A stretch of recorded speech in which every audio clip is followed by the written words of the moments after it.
Hey my friend, welcome to a new chordal lesson of the week.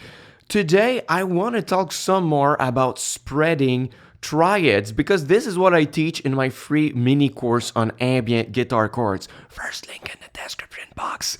But yeah, what I show is that you can take any triad. So for example, in the key of E major, I could have a triad like this, made of the notes 1, 3, and 5 of our scale, right? 1, 2, 3, 4, 5, 1, 3, 5. And then to get this chord more interesting, we can take some notes of this chord and spread them one octave higher. So that's what I'm doing with the middle note, the third. I'm playing it one octave higher and we get a chord like this,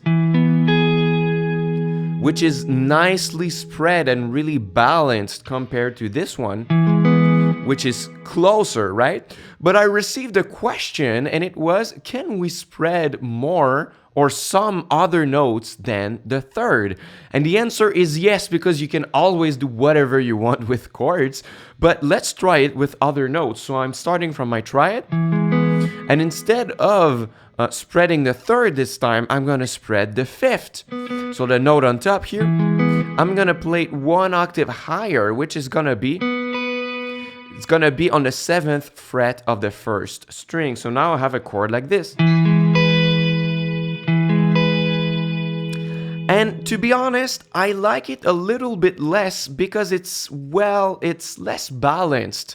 Because when we have the third spread, we have a great distance between each note, right? Between the first and second note, we have a fifth interval. And between the second and third note, we have a sixth interval. So a fifth here and a sixth here. So that's a great distance between the notes. But on this one, we have a third interval here and we have like a tenth here. So there is too much of a gap between those two notes to have a balanced chord. So what I'm looking for when I spread notes in my chord, I want the notes to be somewhat of equal distance to get a great balance. So you can still use this one, but that's not my favorite. So now we have spreaded the third and the fifth. We could spread the root, which is the bottom note. And when you spread the root, you have an inversion of your chord because your foundational note is not at the bottom anymore. So if I spread the root and I put it one octave higher, that would be with my middle finger on the 5th fret of the second string. So instead of this, it would sound like this. And it's a nice triad, but it's just an inversion of your triad. You have nothing really spreaded in there. The notes are all close together. We are far from this, right? So that's the options that we have here. We can spread the root, which is too close together. We can spread the third, which is my favorite, and we can spread the fifth, which is too much of a gap for me. So if we want more, we have to incorporate more notes into it. And that's when we can add the 7th, because we add only the odd numbers. So we have 1, 3, 5, and I'm gonna add the 7 inside it. So now since we have the 7, we could decide to spread the 7th too. But that's quite far. My 7th is on the 4th fret of the second string. And if I want to put it one octave higher, that would be on the 11th fret of the first string. And I cannot do it like this, right? So I would have to refret everything like this.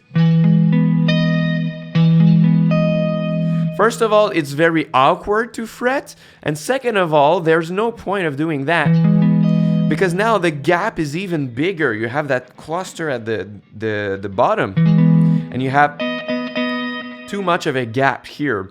So what I'm doing in this situation is that I'm going to do a double spread instead. So I'm going to start from my spread triad with my third, spread it on top, the one that I like the most, and I'm going to play that 7th, spread it also on top, which is the note on the 11th fret of the first string, right? So I'm going to have to refret everything and play it like this.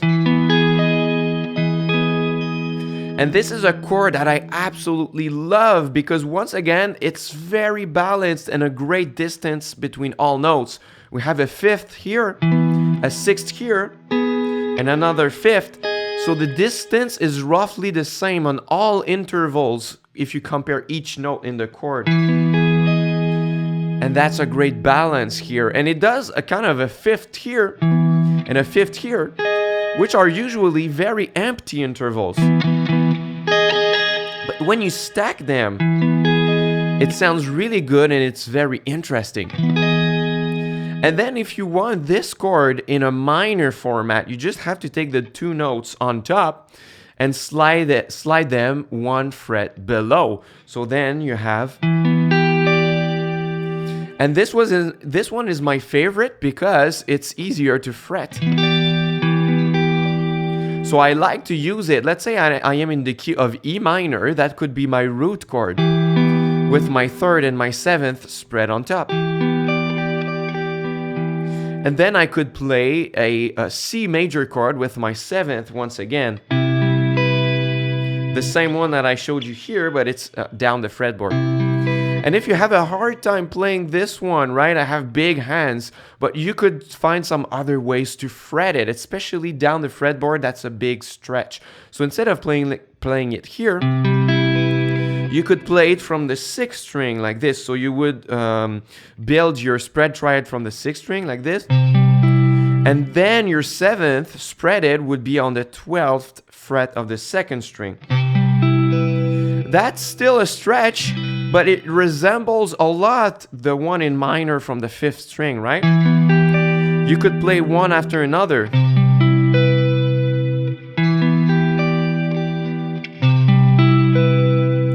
Which is really practical. But if it's too much of a stretch again, you could try to fret it like this. So that's more of a finger twister for me.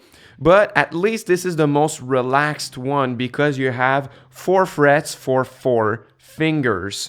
So you could play this chord progression. So if I'm playing this E minor 7 and then the C major 7, I could stay in the same area of the fretboard. But that's a bigger challenge because you have more fingers to change. So it's up to you which one you like the most. This one is stretchier but easier to view in my opinion because it's on the same string. This one is more practical and this one is more relaxed.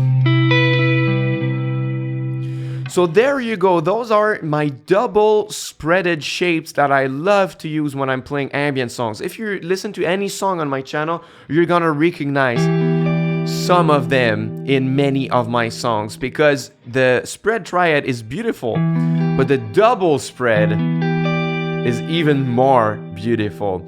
And if you want to learn more about spread triads, to learn more shapes with diminished and suspended chords and know how to harmonize them and create chord progressions with them, this is what I teach in my free mini course. First link in the description box if you want to go further with the stuff we have covered in this lesson. So thank you very much for watching and until next time, au revoir.